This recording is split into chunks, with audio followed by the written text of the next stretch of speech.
evening. Hello, howdy, and hello.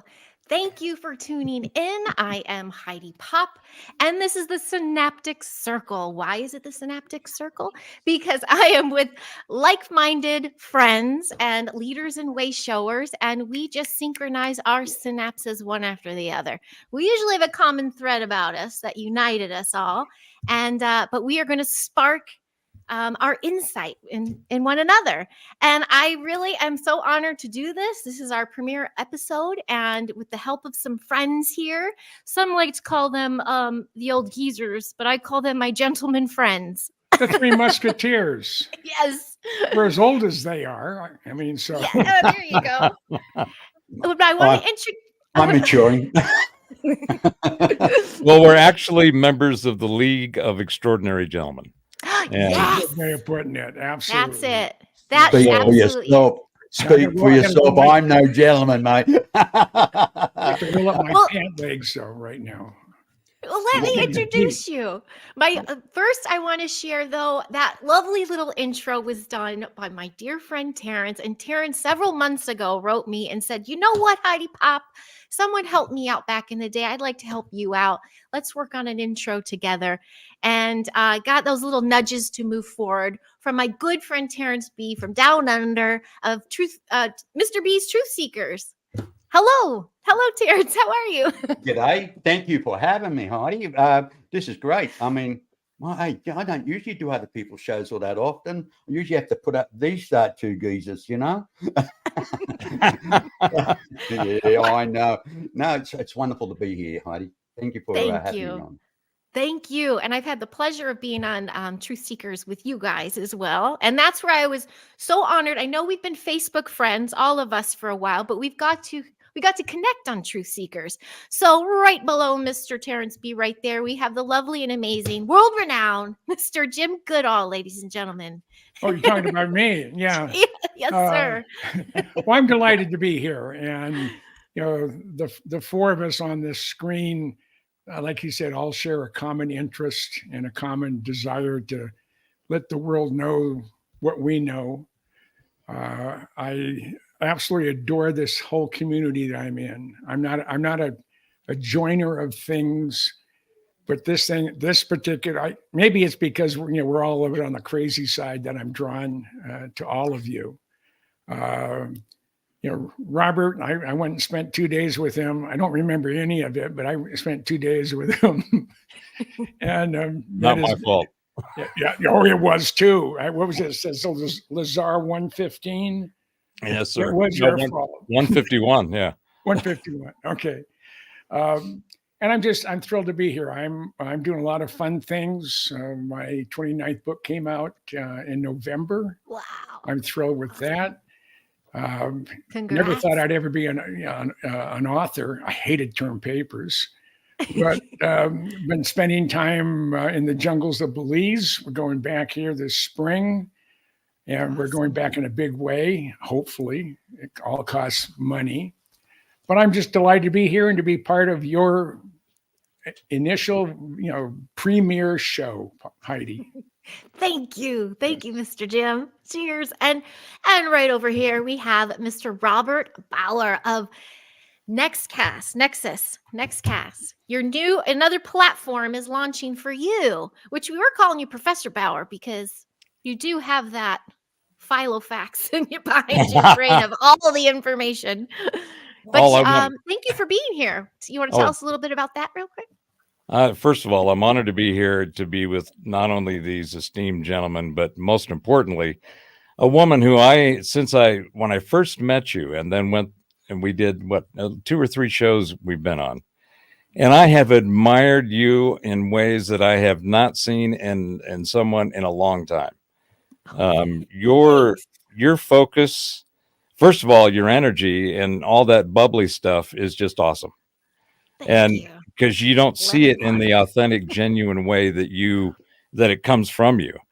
But second, and for me, that's really important today is the work you're doing with education and changing the way that schooling has been done and really focused on something that's near and dear to my heart, which you all have heard ad nauseum on my Informatica philosophy of frequency and energy and consciousness.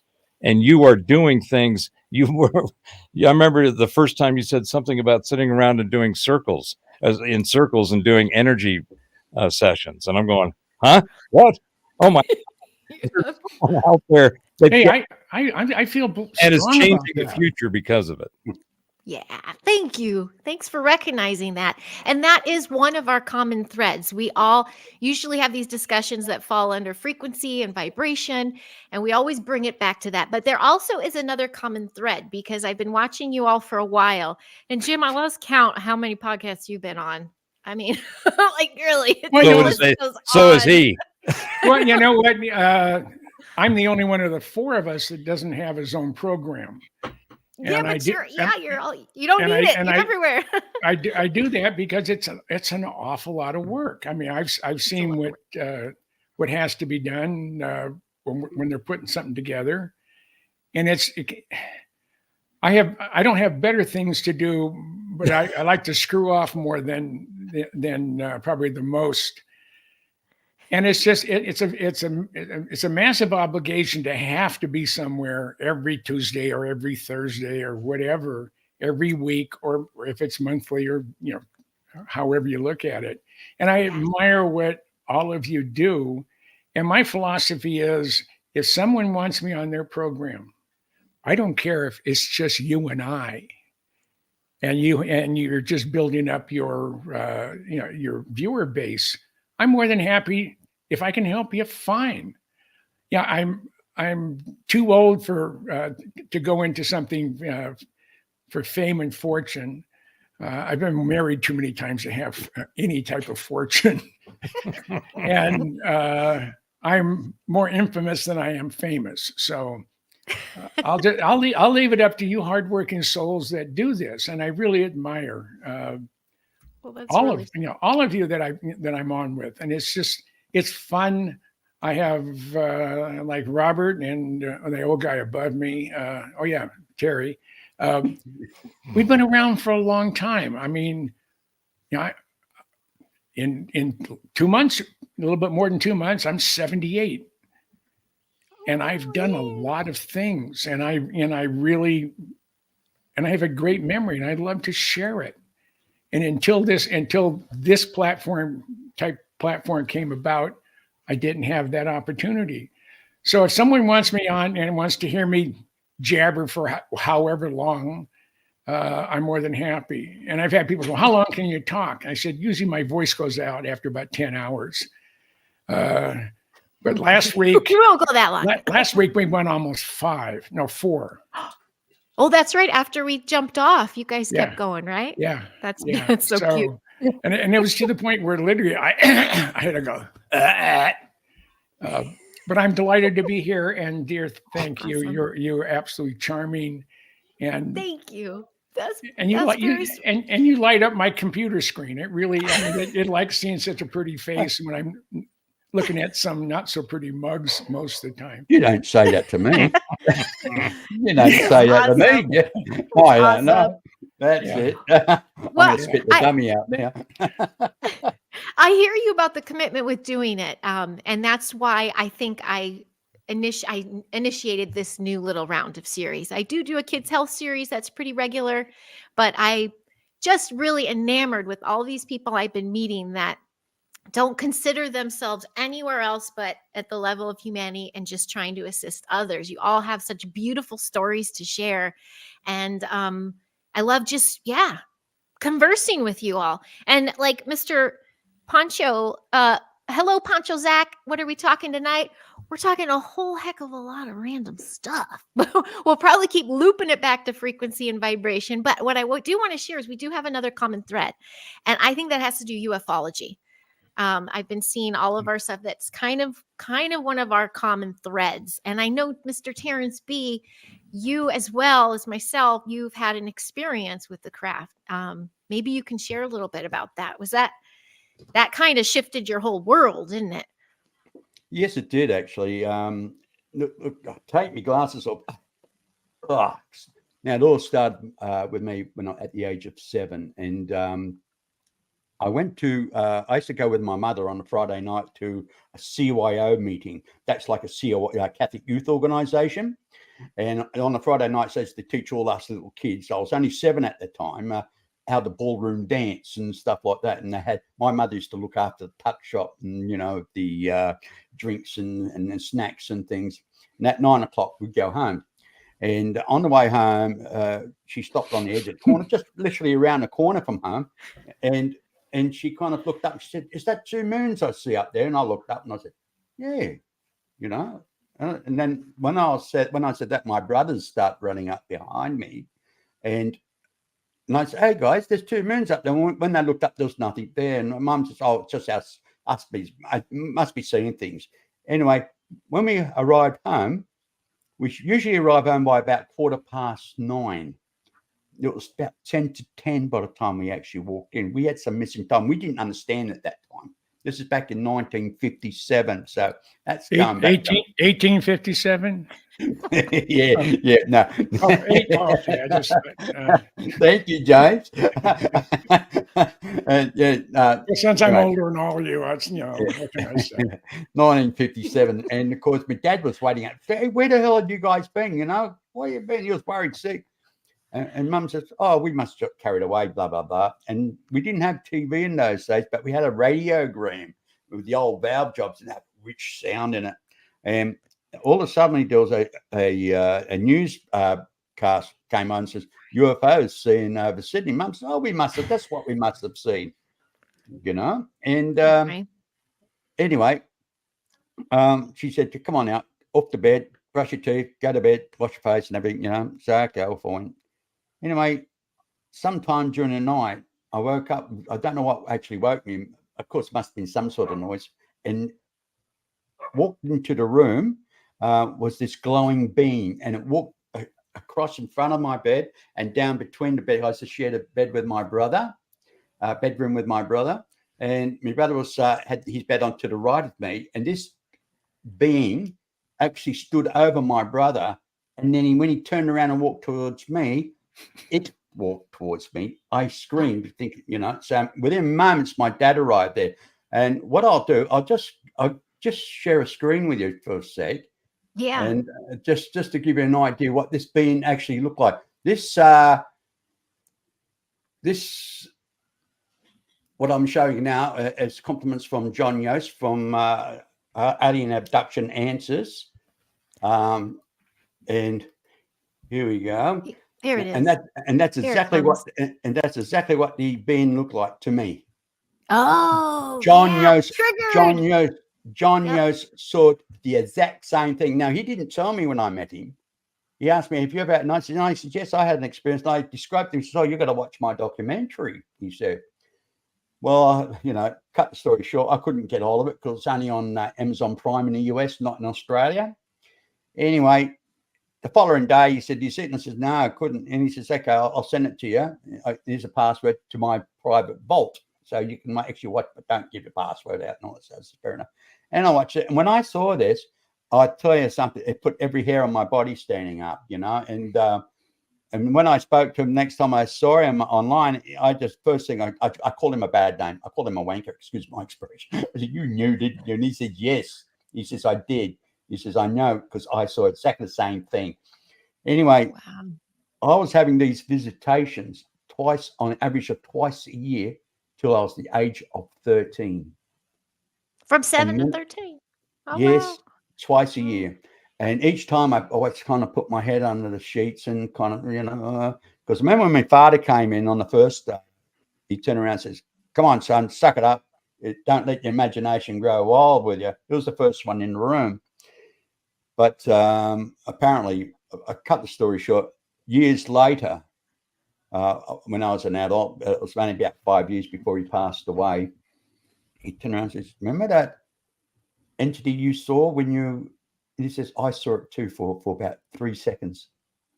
But I didn't want to say anything." He said, "I didn't really want to say anything because it was only a few weeks before that my grandfather passed away. My mother's father passed away. And of course, it didn't want to scare everybody and kind of let everybody get the heebie-jeebies." So he says, "Yeah, but what you did see something. He did admit it to me. He says, you did see something. And I says, okay, but I live with that. But my last visitation at the age of 13, I woke up in a sitting up position in bed. And I looked down at my thigh, and literally I had a wound in my leg. And there's this being was holding something like a size of I'll say about 1.5 to 2 inches straw type thing in his hand. And all I could look, and I saw this thing in its hand, and I looked down at my leg, and I said, it's gaping big wound. And a figure came up like that. As you said, there's no mouth to this guy, you know. He went like that, and I fell back to sleep. And when I woke up, the first thing was just natural. I looked at my leg. There was nothing there, literally nothing there. And I thought, oh, it's my imagination going, well, blah, blah, blah. Anyway, a few years ago, there am I in the shower and I'm foliating, and I looked at my thigh, and I thought, what the hell is that? And it's a very, very faint scar just coming through. As I've got older, your skin tone changes. You lose all the elasticity, and you get dry skin and everything. So I called my wife, and I said, Mary, have a look at this. And what's that? She said, it's a scar. It's a scar nearly about 3 inches long. So, oh my God. And she said, it's very faint, and it's like, Oh, wow. It's strange. Yeah, and it's still there. Yeah. Anyway. Wow. Okay. But that's that. And that's it. That was the last time I saw that entity. Well, you said twice a year. Was it the same time each year? Like the same time of year? No, look, sometimes I'll say on a few couple of occasions, it was about 3 times. Okay. On a couple of occasions. But I'll say the average, I couldn't really put a date to when, how often, like what time of the year they actually came, but it came. It's an experience I had. I'm very how can I put? I'm very fussy how I say these things, because I hear people say stories. They're not stories to me. They're experiences, and I can't say that's my story. It's not a story. It's an experience I went through. And the second thing that happened to me later on in life, I was 24 years of age. I can tell you the date was the 24th of June, 1974. I was living in England. I was living in England at the time. I went to England in 1965. My father went back home to England. He took the family. He wanted to go back and look after his mother in her twilight years. Anyway, I was living in a place called Cleveland, north of England, and I just got home from a jog, went to bed early. It was on a Sunday night, going on to a Monday morning. I had to go to work on a Monday. And I went to bed, and I was a very fit bloke, not long out the army, 6-pack, super fit, really was. And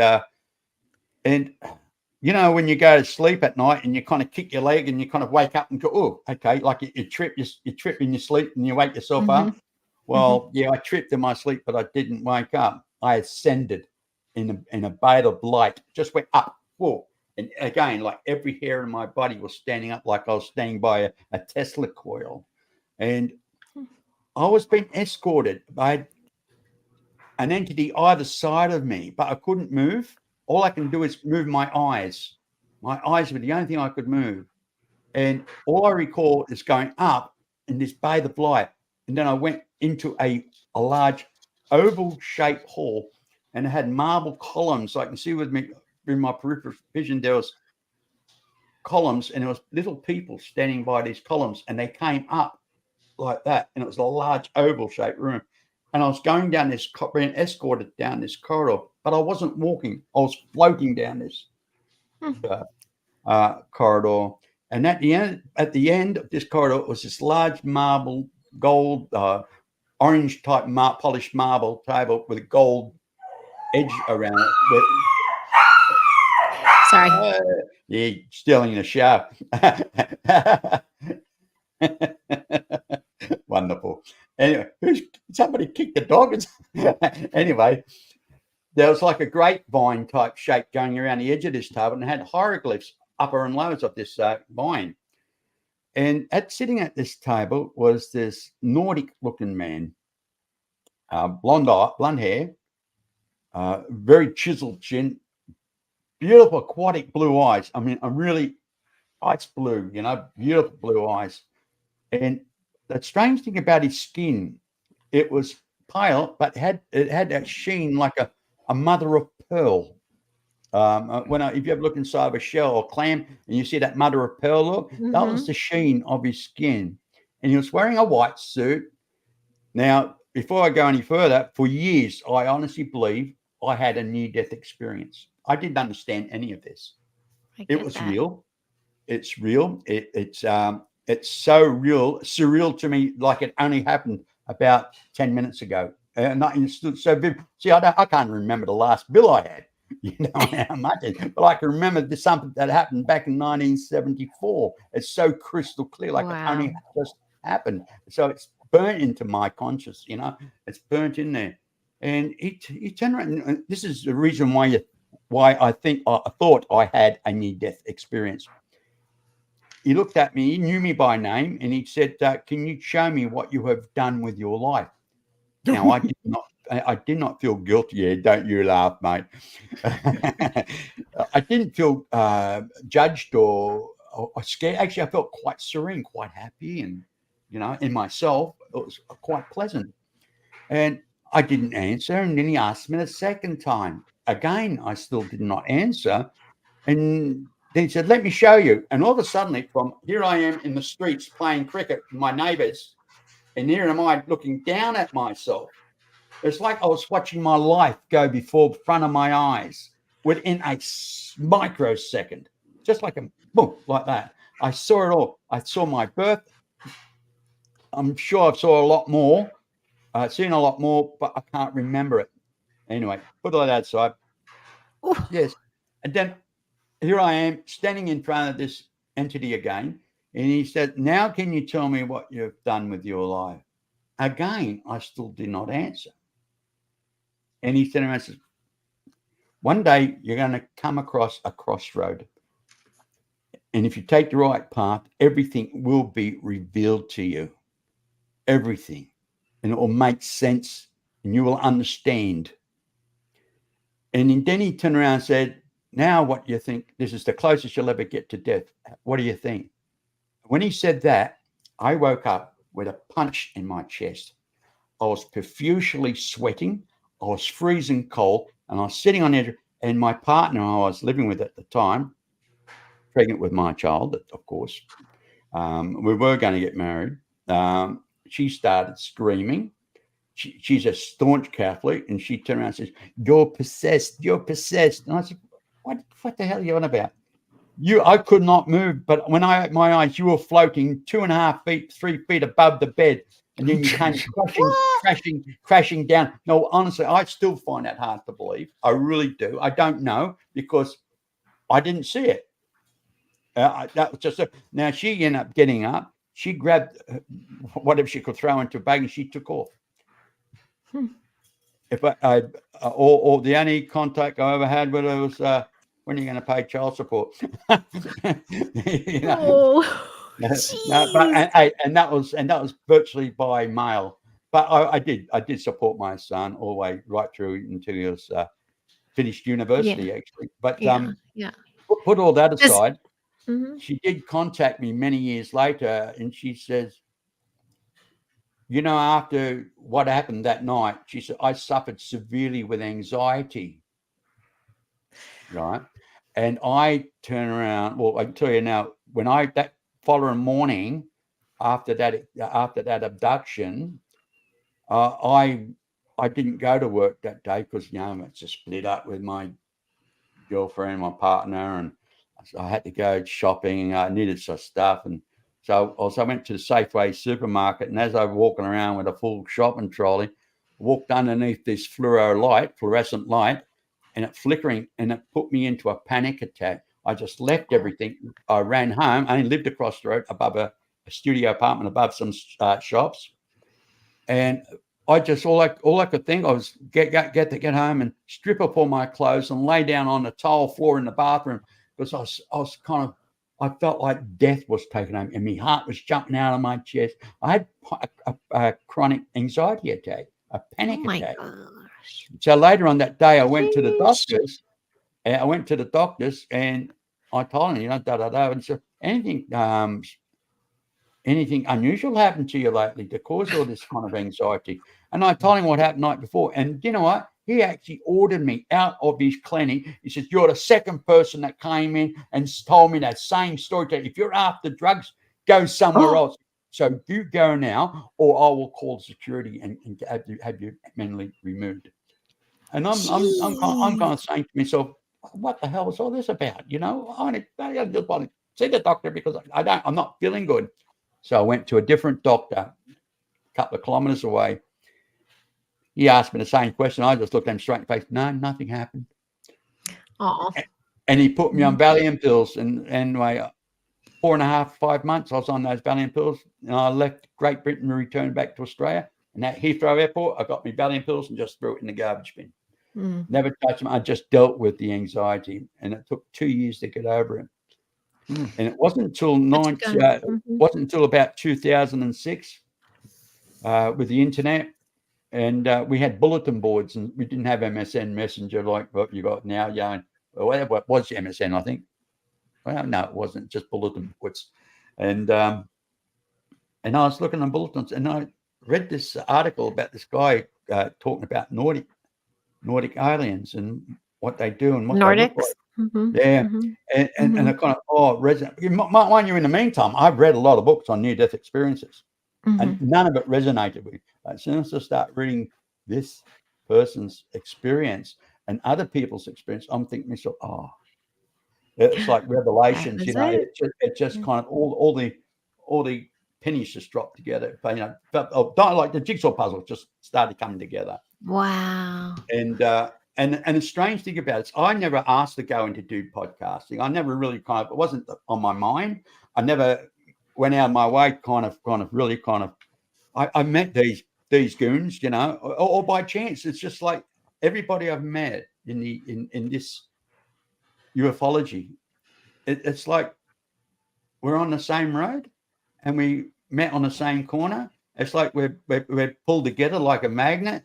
It's like there's a reason. And of course, as this entity said to me, it'll all make sense if I take the right path. And I've taken the right path. That's what I was just thinking.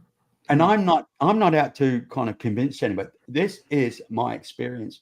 It's not my story. It's my experience. And I don't care if anybody believes me or not, because I know what's real, and I'm sure there's lots of people out there that's experienced exactly the same thing and understand where I'm coming from. Anyway, that's my spiel. And I do see lots of UFOs. I do see lots of UFOs every now and every couple of years. Yeah, but that's another story for another day. Oh, what? I'm not surprised you do. Is it just you see them, or does Mary see them too? No, well, she's actually sort of they look like satellites, but I've got Jim and Robert's actually seen the photographs I took in 2016, and they are interesting. And I'll show them to you at a later date. And okay, that's another story. That's keep their tongues wagging. Yes, my Now, I don't know who wants to chit chat more, but I do. I wanted to share something funny with you, Jim. Do you know? I worked in motion picture and I did craft service. I was a snack lady. And one of my number one clients, because I had them for several years, was Lockheed Martin and Raytheon. Oh, okay. I trained all my new girls. I did all the HR videos. Like, don't touch your coworker. Don't do this. Shut the filing cabinet. All these. We just did the snacks and all that stuff. And I trained all the new people because they didn't pay very much. But that was my Lockheed Martin story. But as far as ufology, you're involved in the craft side of things, correct? I have believed in UFOs since I was a little kid. I mean, I saw War of the World, not H.G. Wells' version of it. When what's his face said it in the 1930s, but the 1953, vintage. And I honestly believe, but I have, and even when I was in Desert Storm and Desert Shield, I had access. Everything I saw was secret to eyes only. That was my clearance. I could see everything that the president saw or the chairman of the Joint Chiefs. And I kept looking for UFO activity and stuff like that. I never found any. Never, there were never any. There were never any aircraft I couldn't identify. But I've been searching for, hoping to see a UFO forever. And I've been out at the Black Mailbox there in Tippecanoe Valley, which is just east of Area 51, with no moon, sun's gone down, so dark you can hardly see your feet. And I'm thinking, okay, abduct me. If you can read minds, abduct me. I mean, I've seen things in the future, so I know I have that ability. So I'm concentrating very, very hard. And I've never seen anything I can't explain. And it's frustrating. And when I go out, I live in Tucson. And we have the neighborhood, the area I live in is Oro Valley. We don't have any street lights. And very few people have their lights, their exterior lights on. So you have an incredible sky. We have super clear skies. We don't have any pollution other than politicians. And I'm out there every single night with my dog. She wants to just go out there, and to keep her from barking, because I have a ass lives next door. And we were about ready to get Scarlet. She's our German Shepherd rescue. I heard her say, "Oh shit, Goodall's going to get a goddamn dog," and I'm going to just be listening to her barking all day long, all night long. So I go out of my way, but I am looking up 99% of the time, and people I know have that live in the area. Matter of fact, the young lady who took over the new MUFON Association here in Tucson, she shot a triangle north of downtown Tucson. Now I'm north of downtown Tucson, and I was out the night she was out there looking, saw it, photographed it. I mean, it's clear. It was a triangle with the three lights, and I have not seen a thing. But I have interviewed dozens of pilots and friends who have seen stuff. I had a friend of mine, he since passed away. Matter of fact, they've all passed away. Chase went in an SR-71, left him in the dust. My boss in the Minnesota Air Guard, Major General Wayne Gallon, I said, "General Gallon, I got a question. Let's assume for a second, I was enlisted. I retired as a master sergeant." I said, let's, for instance, I'm an F-4 pilot. I'm over Lake Superior, and I encounter a UFO. What do I do once I land? He said the first thing you do, go through, you go through your post-flight, briefing, go take a shower or do whatever you do. Then go to the old club, slam down 2 or 3 really, really stiff drinks, and go back to your billet, and just forget what you saw. I says, "Why is that?" And he said, "You go out and report to the commanding officer or public affairs or OSI or whomever that, hey, I just chased a UFO. Your career in the United States Air Force is dead." They're not going to do anything derogatory towards you, but they're going to have it's almost like, a piece of dog poop on your 201 file. I mean, that's how they're going to look at you. And it's, but I have never seen anything. And I go out there, and I've laid out in the desert near Area 51 at night in my sleeping bag, just looking straight up, and sort of I can see from horizon to horizon, nothing. And that just upsets the daylights out of me. I really want to see something, and someday I will. And my thought when I was thinking there in Tippecanoe Valley, I wanted to be abducted. Let me bring either my iPhone or my Nikons with me, so I can get some documented proof that you guys are real. I know they are. I have never had any doubts about it.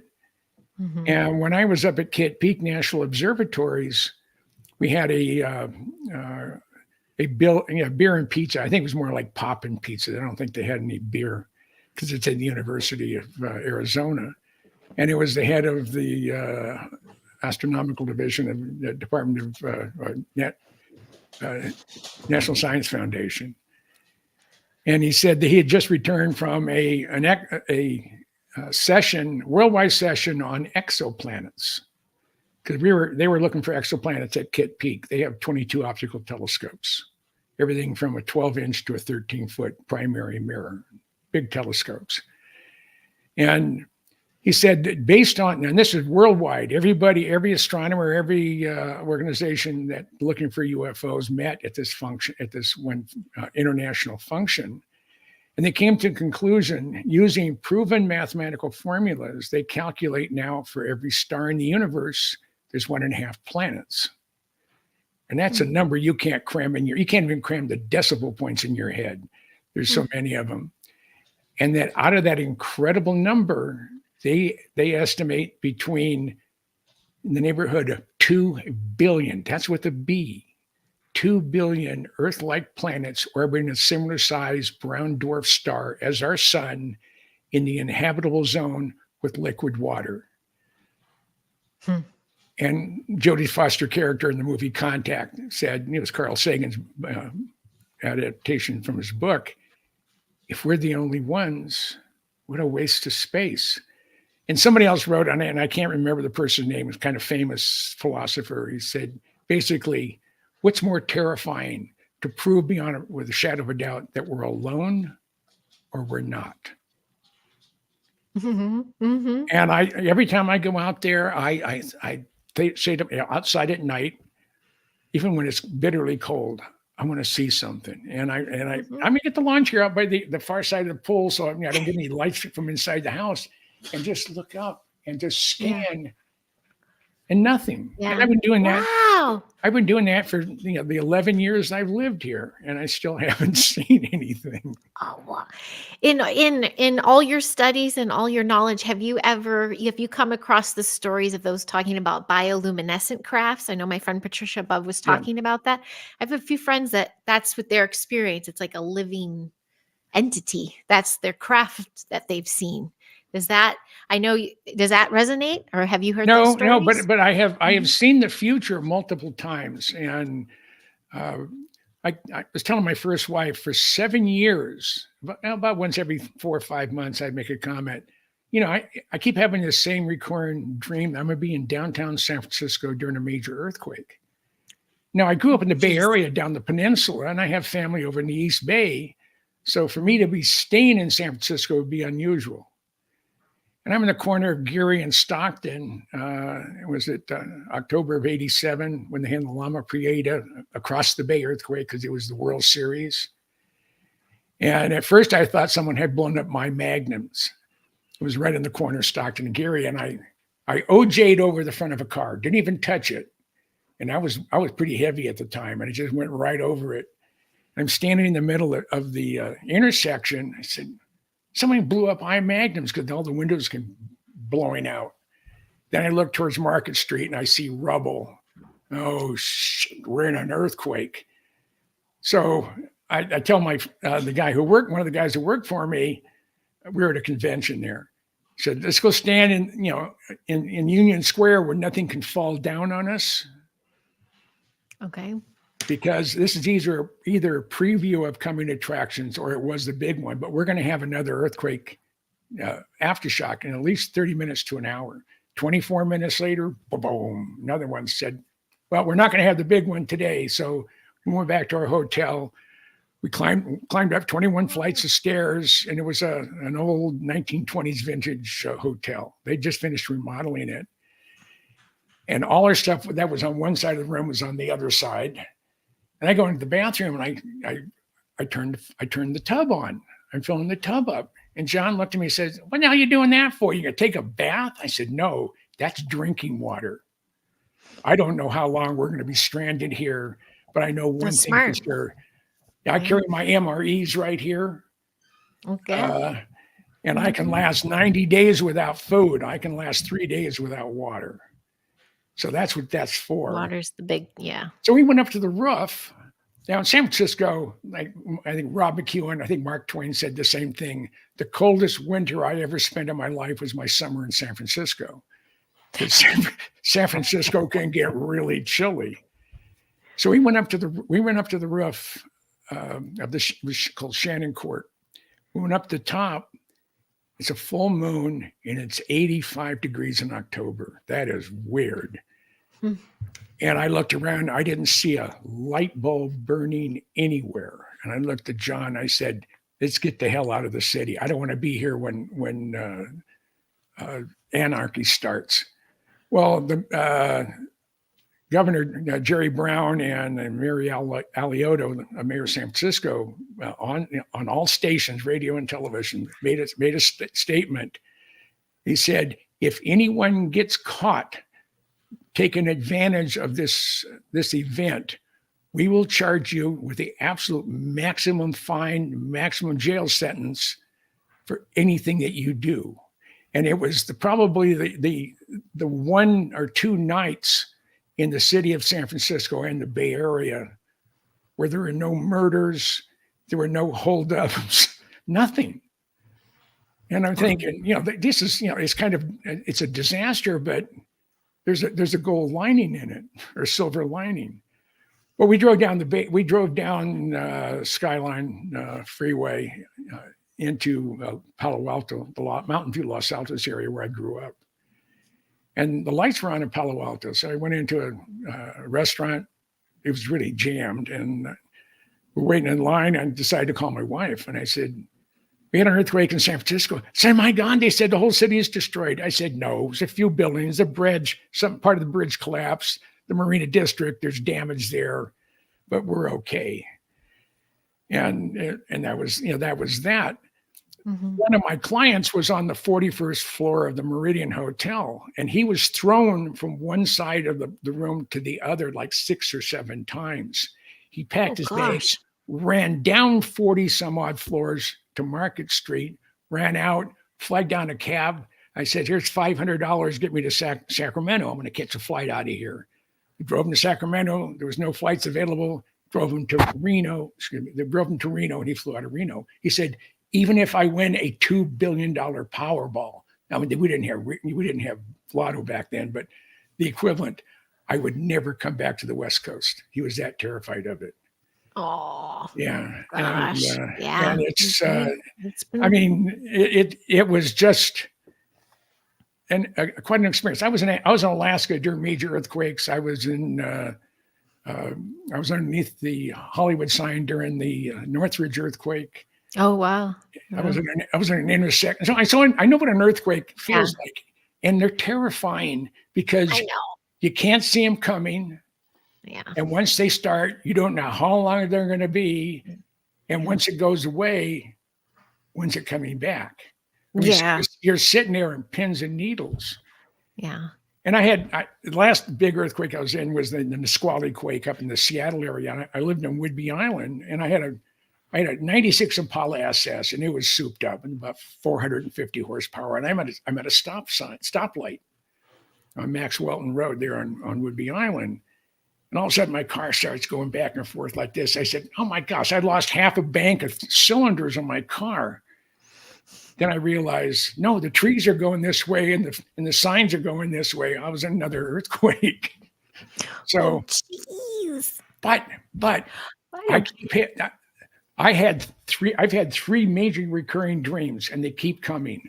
One was I was going to be in San Francisco for a major earthquake. That came true. The second one was so outrageous, and I had it off and on for 10 years, and that was 9/11. I watched wide-bodied aircraft hitting the World Trade Center off and on for 10 years prior to it happening, and it was so outrageous I could not tell anybody.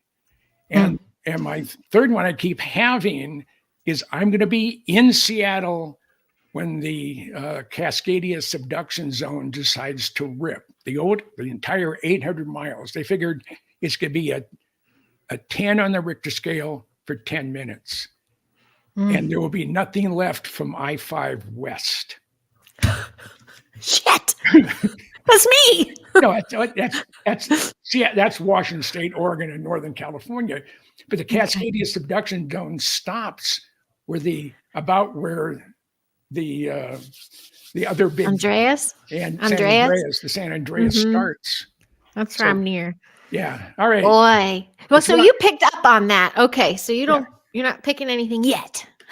I got some No, time. but I know I'm going to be okay. I do know that. Yeah. And Okay. people that are near and dear to me, people I Yeah. don't like, not so much, but people that are near and dear to me, they're going to be fine. They're going to be fine. You know, that last one we rocked and rolled in Ojai. It was just a couple months ago. Do you remember that Yeah. one? We were like 5 miles from Ojai. We just happened to Oh. be in Camarillo that day with the family. And I stood up and I remember thinking, I didn't drink today. And I'm just I like, haven't had that much what? to drink. What the hell What? happened? And then it came and the kids and everyone wrote like I plopped down, but the thing is we went to visit my giant's aunt, and when I woke up till I got there, I'm like, I don't want to leave home. I want to stay home. I don't feel like going out today. Like I was feeling it. And then we were there and it happened, and it actually was a nice roller. It was smooth. And we got home after that, but you worry about what's going to come after that. And we were raining a lot too. So that was a little nuts. But Now, the Good Friday earthquake of 1964 was on March 27th, which was my 19th birthday. It moved up, down, or sideways 9 to 10 million square miles. Mount McKinley grew 4 feet. Huh. Kodiak Wow. Island tipped, it dropped down about 10 feet on one side, raised about 10 feet on the other. wow. In downtown Kodiak, there's a passageway, and across that is called Goat Island, and that passageway between Kodiak Island and Goat Island was empty for almost 2 hours, and it's about 400 feet deep. Seward, Alaska, Resurrection Bay in Alaska was empty for over an hour, and when it came back in, it took a diesel locomotive, switching locomotive, and moved it 3,000 feet up a mountain. Jeez. So, my goodness. But Well, it's now yeah. Robert's turn to terrorize the world. I was going to say, before we can get Robert in here with some synapse, just a shout out to the chat. Hello, everybody. Thank you so much for playing. Don't forget to hit like and subscribe and share. You know the thing. You know, Yeah. tickle the thing. Oh. What is it? Yeah, Terrence? that's what I say. Tickle that know, little that's thing it. down there, you know. That's it. As Jim will tell you, I'm a sick bugger. You are. He's a pervert. Oh, thank you, Capital mate. P, Hey, not a small P. look, I've Capital worked P. hard all my life. Is that why people run out the park when I wear a trench coat? Well, I mean, Yeah. Yeah. He's the pervert of Perth. Yeah. yes. Oh, Proud gosh. of it. I 73 years in the making, mate. Why not? I'll wear it like a badge. Woohoo. Hi, Chastity. Hey, Chastity. How's it going? Hello, Jazz.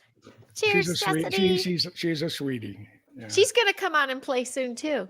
Oh, So good. I got some peeps coming.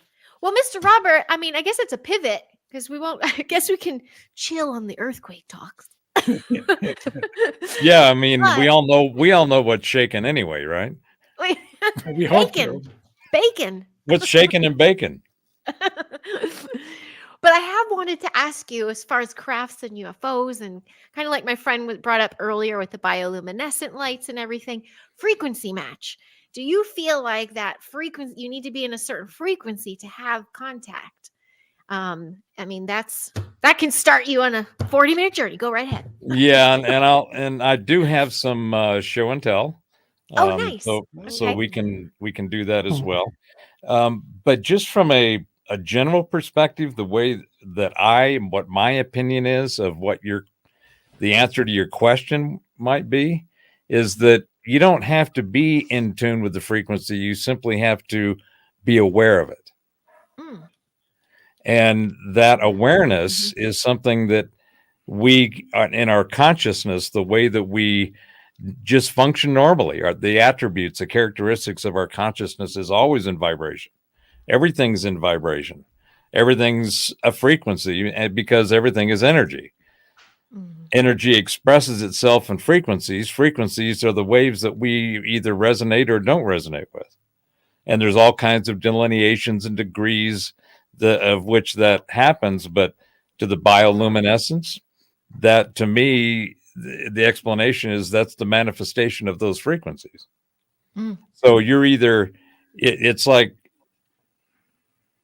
You know, Jim and even Terrence in their stories had, similar things.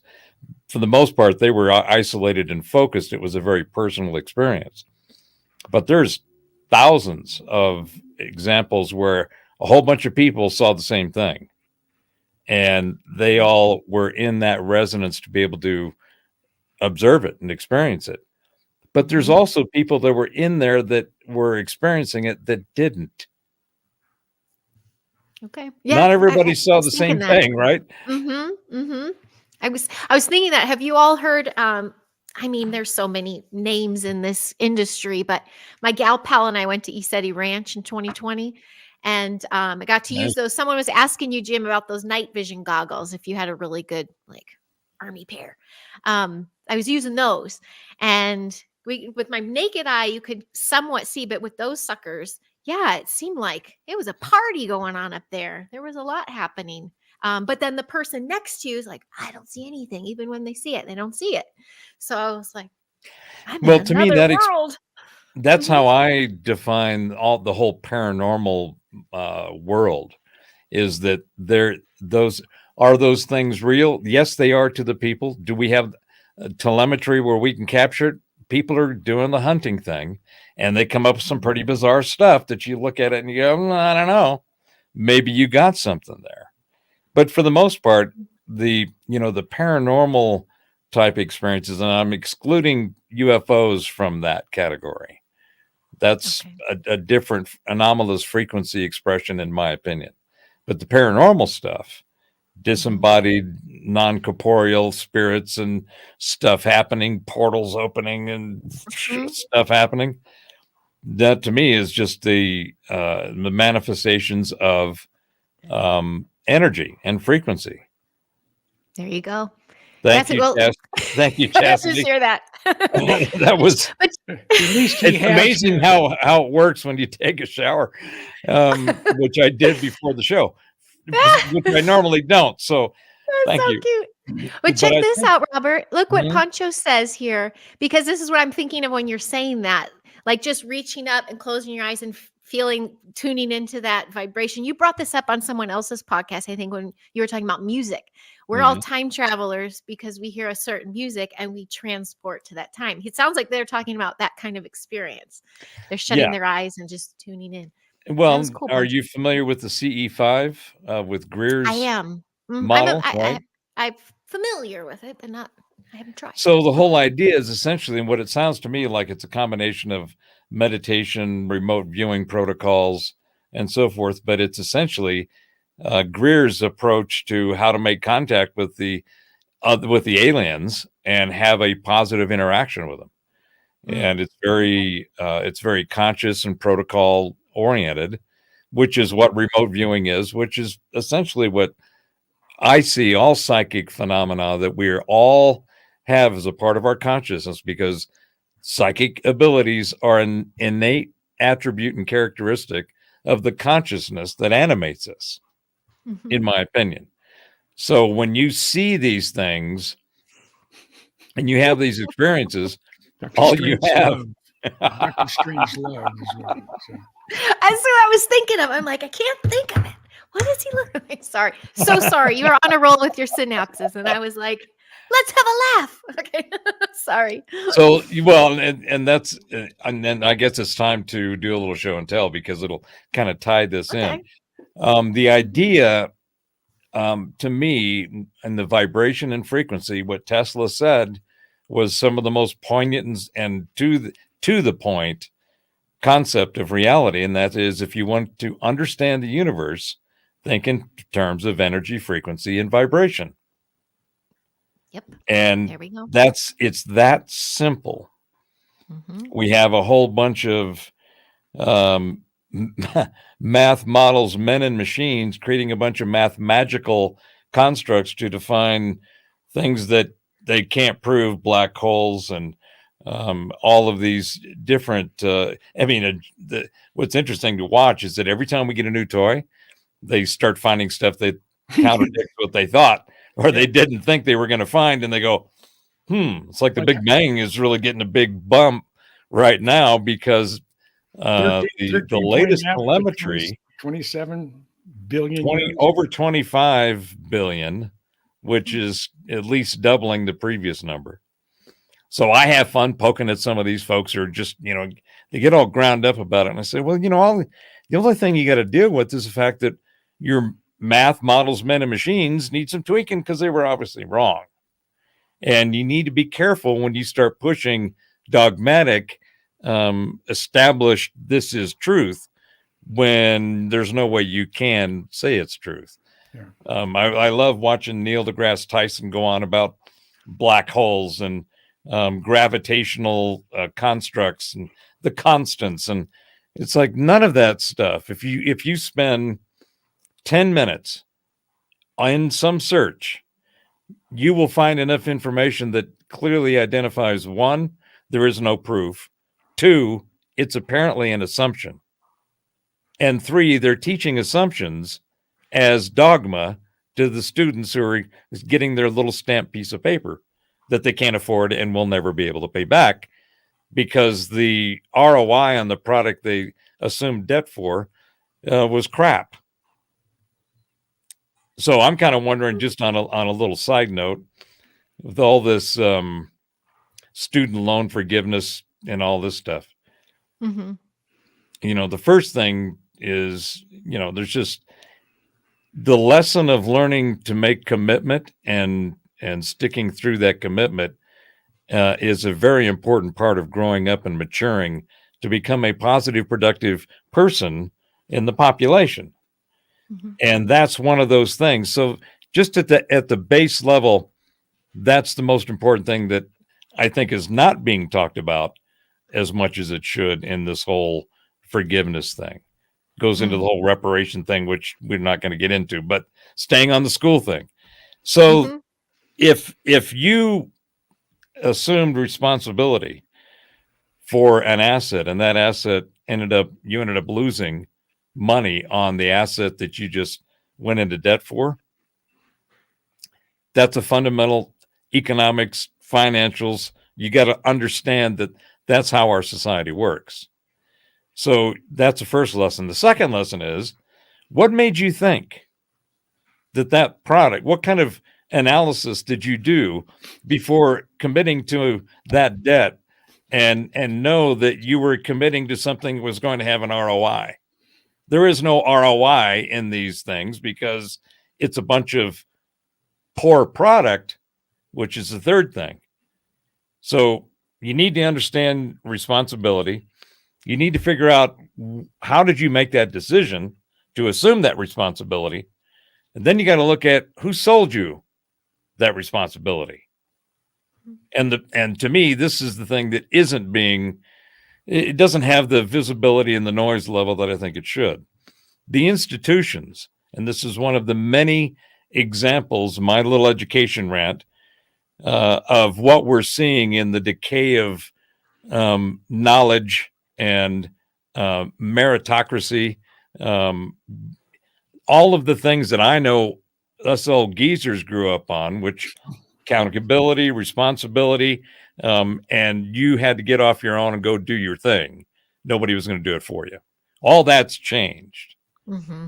Mm-hmm. But those are fundamental concepts that every society and the people who made things and got things done and made more of it, that was the fundamental concepts of the engine that made it go. So you look at who sold this. I mean, you could draw an analogy to buying a car, buying a house. You're going to be able to afford or buy something that has a value, that has enough of its own infrastructure, regulations, and so forth that keep it kind of in certain bounds.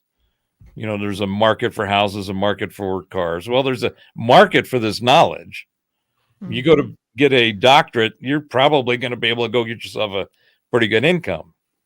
But if you're getting something in liberal arts or some kind of trans fluid anomalous identity thing, if that's going to cost you $50,000 and all you can do is go flip burgers with that degree, I think you need to understand, do more analysis. You're not doing enough analysis. But Mm. these institutions that are selling this stuff are not being held accountable. I know. And if you're going to do And that is the thing that blows me away, because Harvard, Yale, MIT, these guys have tens of billions of dollars of endowments. And talk about an underground tunnel system under those. Yeah. Just saying. And that's right. That's just the surface I'm talking about, right? Yeah. Yeah, it was interesting. I had a little chat with my son because he got these. He does woodworking. He really likes it. So Santa invested in a really nice leather bound case, like really proper tools. And he was like, wow, this is exciting. And it kind of led down the road of conversation of, you master a skill set, you're good. Don't worry. You have a career. And what's cool is his main educator is this man. He's a Viking. His name's Bjorn. And that's one of his not only passion, but he did it for a living for a long time. So he showed him these carvings. He showed him how you can take your skill set and make a beautiful living at. So yeah, I'm ready to see the collapse of those kinds of systems. My son James spent a year at the University of Wisconsin in Menominee. Mm. I said, well, there was probably a reason you went there, you didn't know about it. And he said, well, why is that? I said, because your great grandmother's family gave that property to the university system. Oh my goodness. Yeah. That happens a lot, huh? Yeah. Mhm. So he wanted to use his hands. He became a journeyman carpenter. He's now a construction superintendent, makes $140 a year plus bonus and a free vehicle Wow. every 3 years. And he has friends that are his same age, are just absolutely dreading having to pay back their student loan, where they got it for philosophy or some type of studies. What are you gonna do with that? Mhm. And he just laughs at him. He says, I went to 7,000 hours of hands-on work to become a journeyman. That's more than 7,000 hours is more than you'll put in going to college. And you're not, Wow. and it's being paid the whole time. He's not going in the hole for $100,000, $200,000, $300,000. Yeah. I mean, it's nuts. And then you have the professional student. I've known a couple of those, that they're 65 years old. They've never really had a real job. And they probably have 4,000 semester hours of every course that's ever been offered. I know a few of those. Yeah. A few of those. Yeah, and they're worthless. They produce absolutely nothing. They consume our air, and they don't put nothing back. They flush a lot of it down the toilet, but that's about it. Mm. Mhm. And we're talking about frequencies. I'm drawn to people and rejected.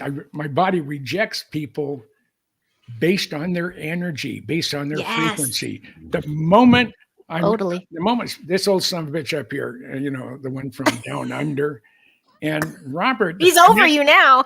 yeah, yeah. Oh,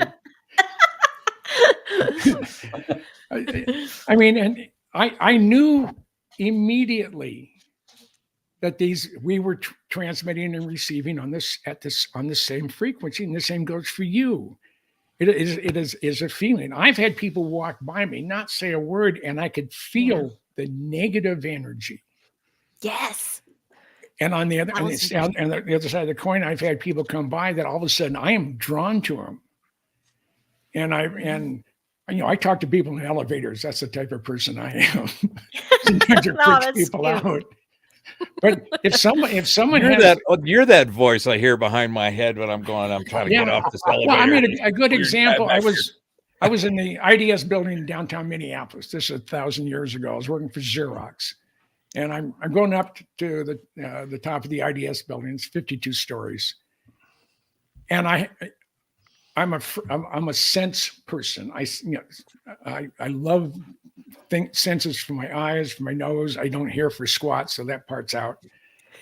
But I'm in the elevator, and some woman comes in, is right in front of me, and she's wearing the most incredible fragrance I had ever encountered in my life. And I said, "Ma'am, I'm not trying to hit on you, but what are you wearing? The fragrance is incredible. And she got so freaky, she started pressing buttons and got off on the next.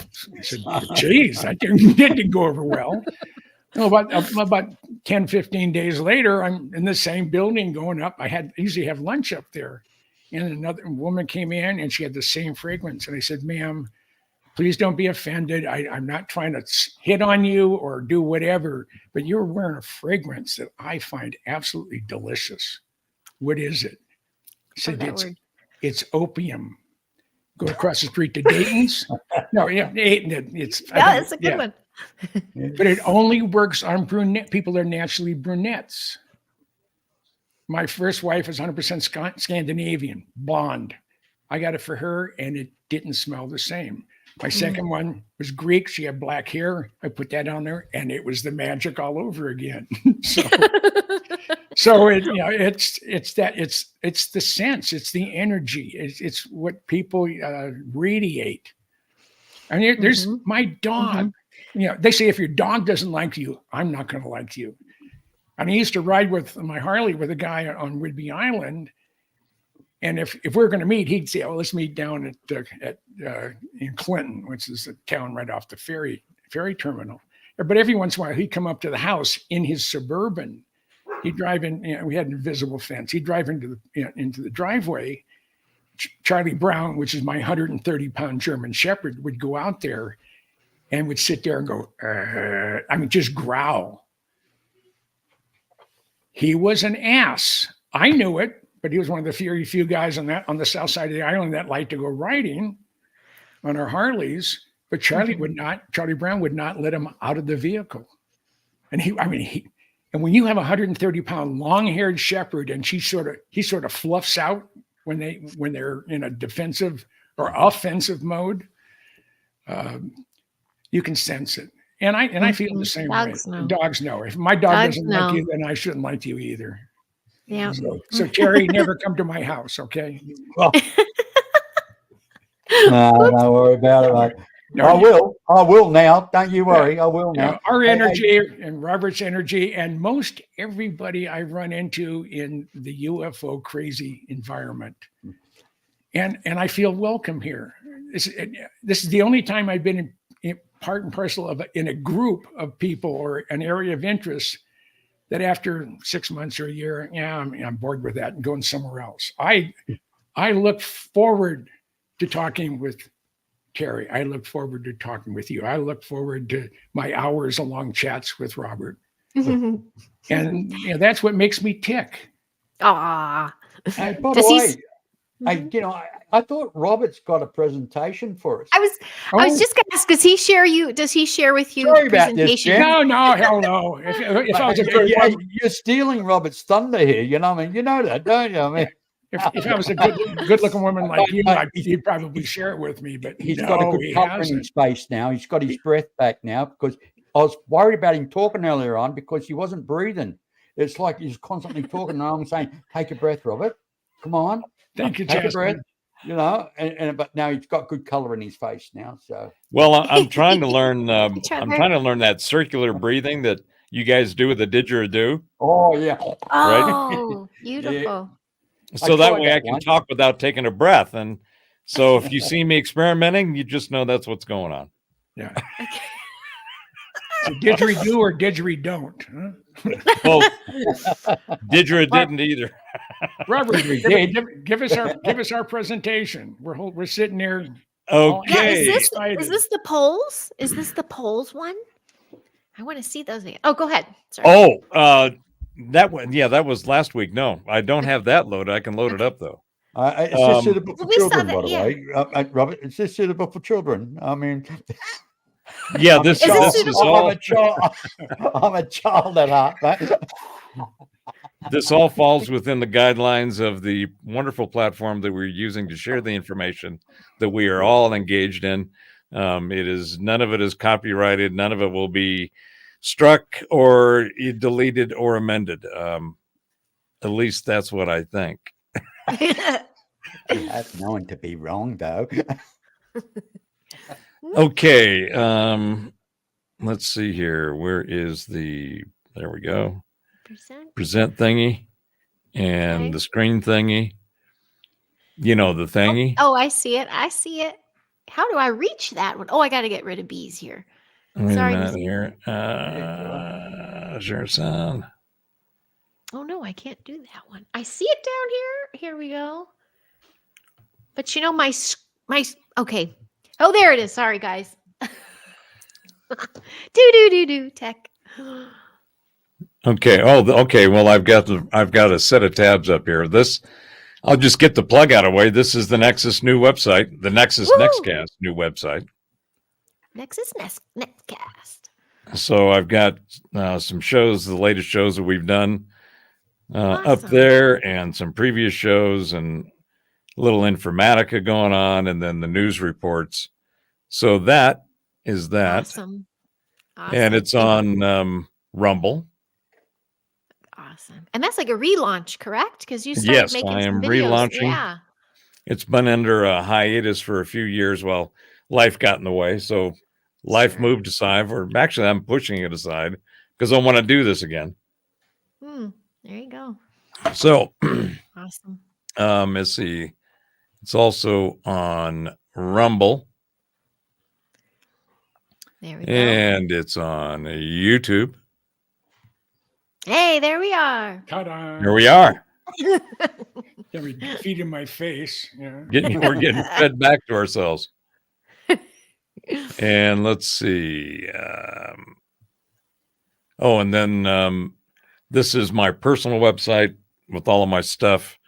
So Awesome. if you want to hear any more of the drivel I spew, just go to robertbauer.com and you'll find it. Woohoo! It comes with a big shovel. Yeah, you got to bring your own boots, but we bring the shovels. Yeah. Okay. So Hi, Garrett. So what I've got up here is the frequency spectrums, the metrics and the matrix that we manage, or that we are aware of being able to have some kind of interaction with. And this is the first step, and this is very two-dimensional.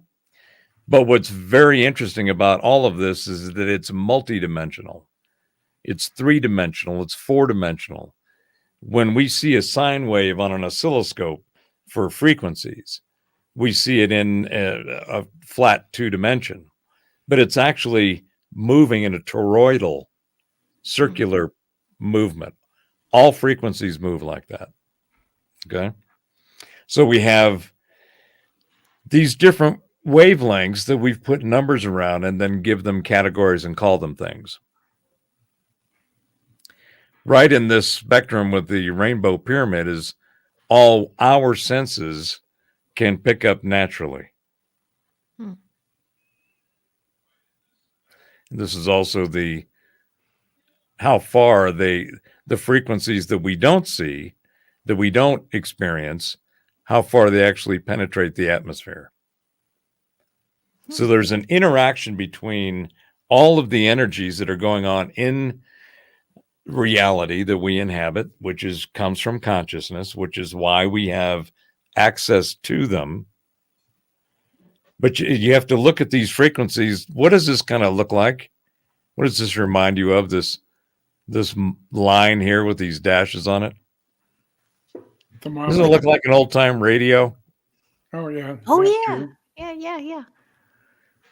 You're just dialing into the station you want? Like tuning into that frequency. That, to me, it's that simple. Wow. That doesn't mean that it's simple to do. It's Mhm. just that that's the way that it functions. And the ability to dial into, to tune into a frequency set is a conscious effort. It's a conscious existence. It's how you use your mind, not your brain. Use your mind to tune into these frequencies. Now, I was talking earlier about how the Big Bang is getting a big bump because of the new stuff coming out of the James Webb Space Telescope. See where it says infrared here? That's what the James Webb is looking at, that band. So all of the stuff that just doubled the age of the universe, they found that information by looking here,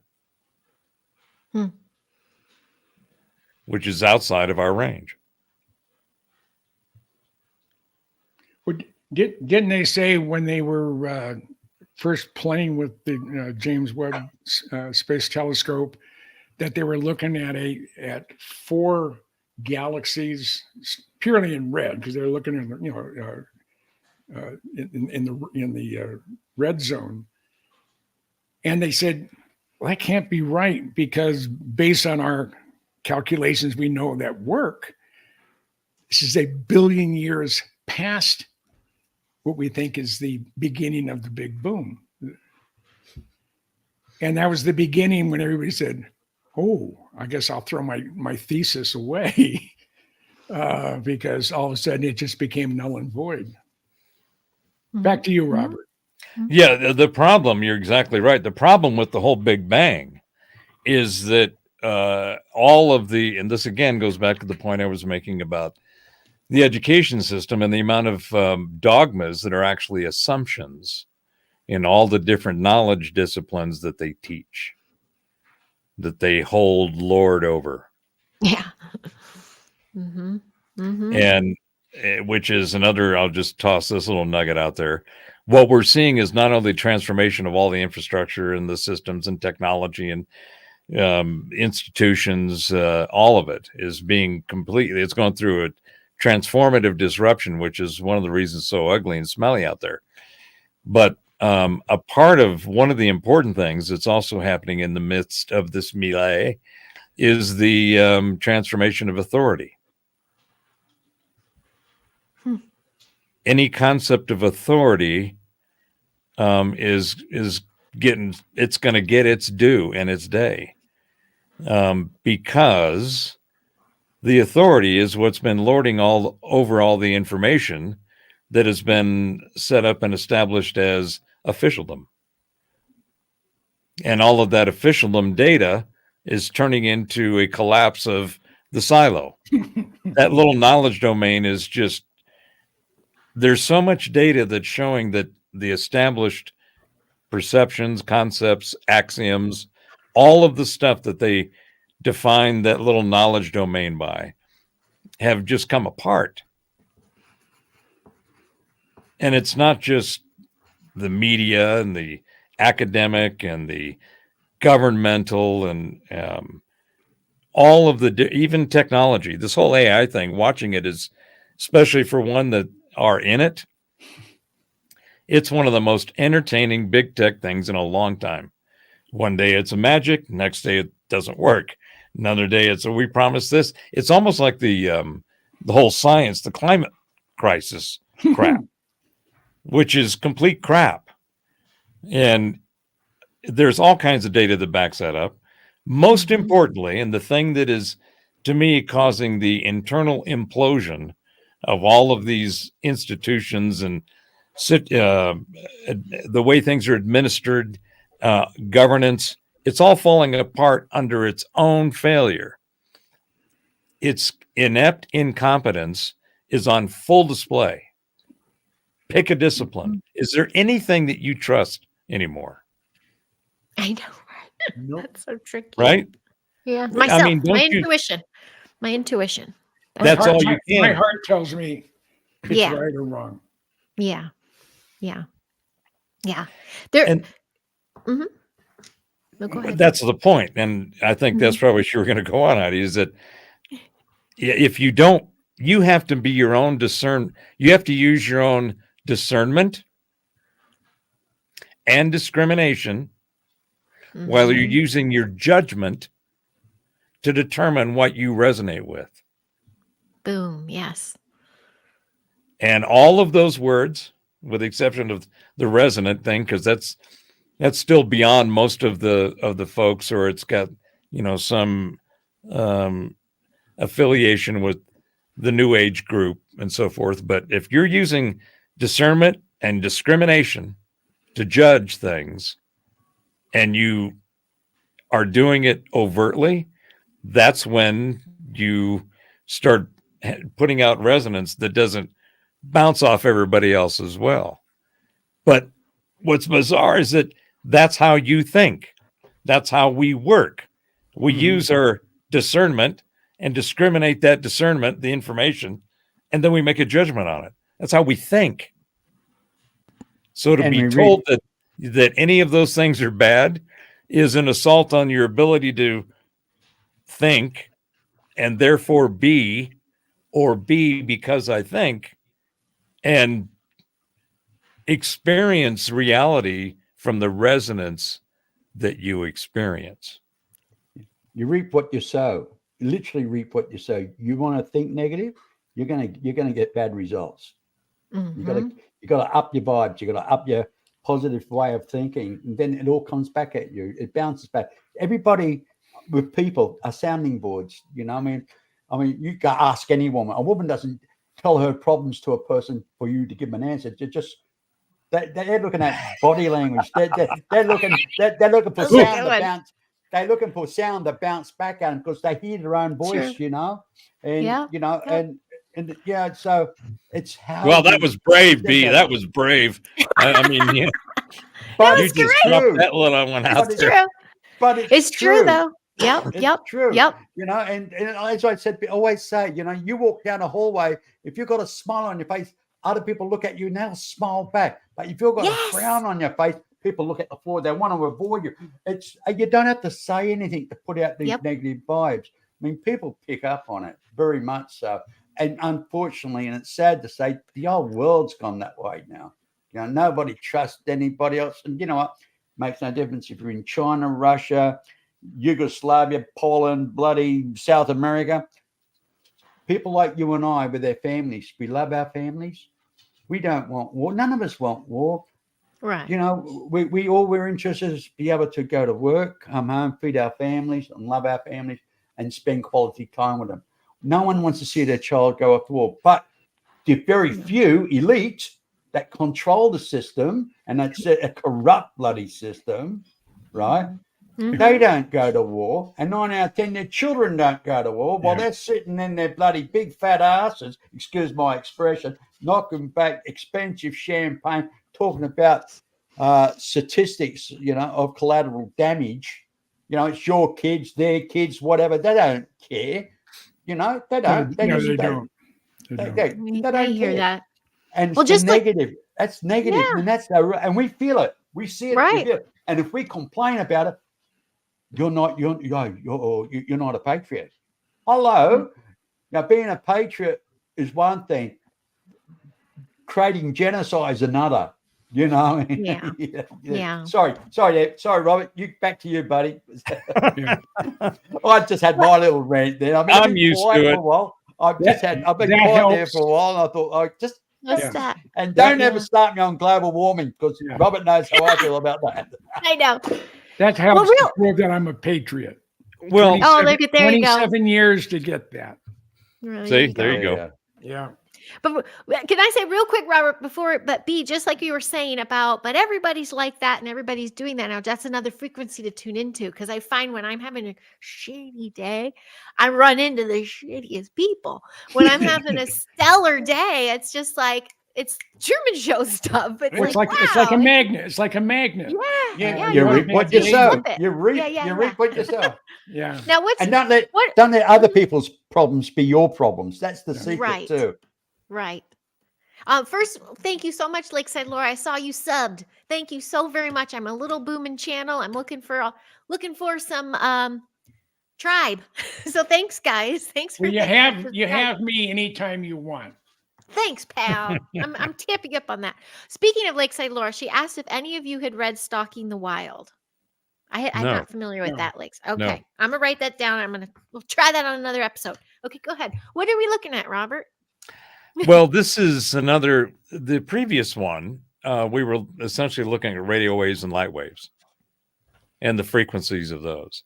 So this demonstrates using the metaphor of a piano, all of the sonic, or what we call our, the musical system that we use primarily in the West, the East, and in Asia I mean, some of the microtonal things that go on down there would just make us go RCA dog on it. You know, it's like, Yeah. what is that?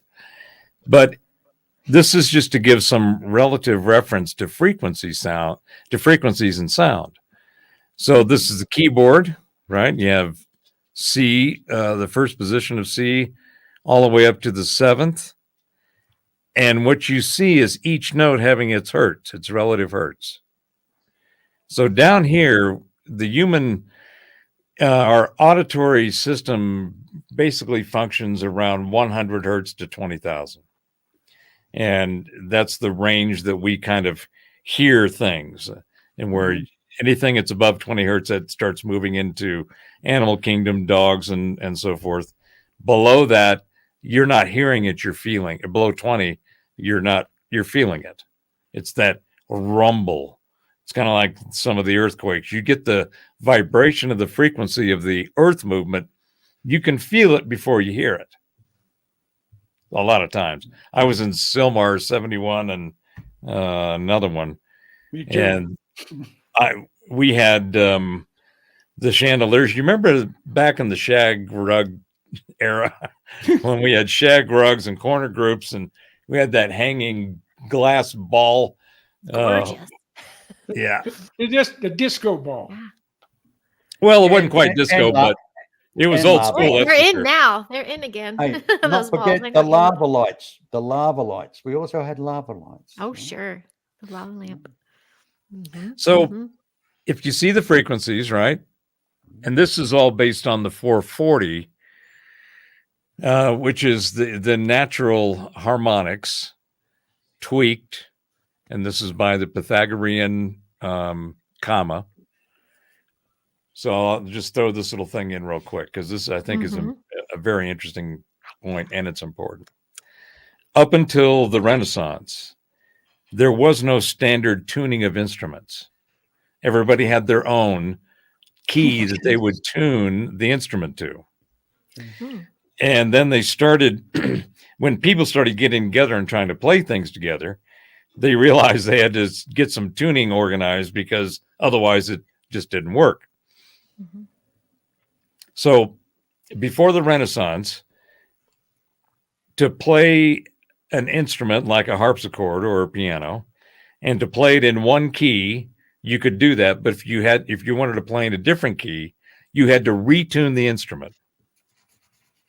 So what they did is they figured out, and this is basically from Pythagoras and the Hermetics, they realized that the natural harmonic scale, if you went to the 5th note in the natural harmonic sequence and you tweaked it mathematically, that you could then tune to that key, to that scale, and you could play in any key. So it stopped the whole concept of having to stop and retune your instrument if you wanted to play in another key. So everything from Bach to the Beatles and everything after that, and before and after the Beatles, is all done to this mathematically tuned natural harmonic sequence. So that's where we get this set of frequencies with each note. And that's what That we makes hear. sense. That's all the music that we know of in the Western world. Like I said, you go down to India or Indonesia, over into Asia, you're going to hear keys and notes that are way outside the 12 that we use. Microtonal. To get super hippy dippy, they align with chakras too, correct? The hertz, Well- because is that why like the cello just always makes me weep and open my womb?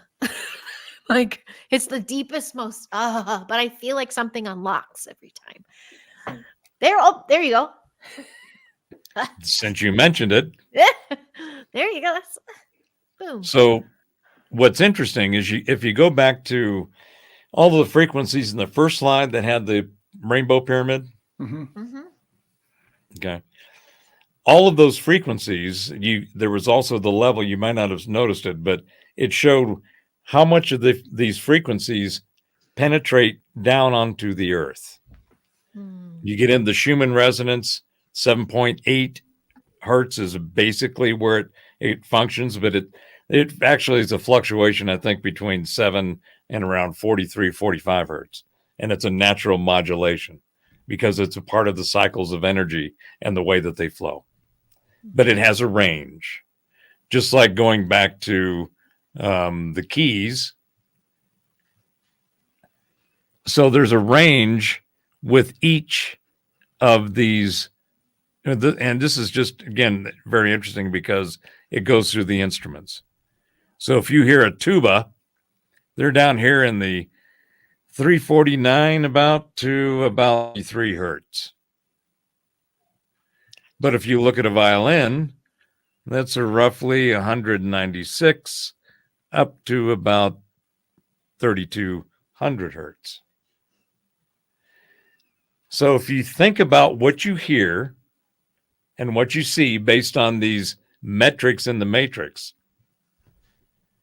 of the stuff that we are able to sense with the only thing that we all have, which is the personal empirical reality.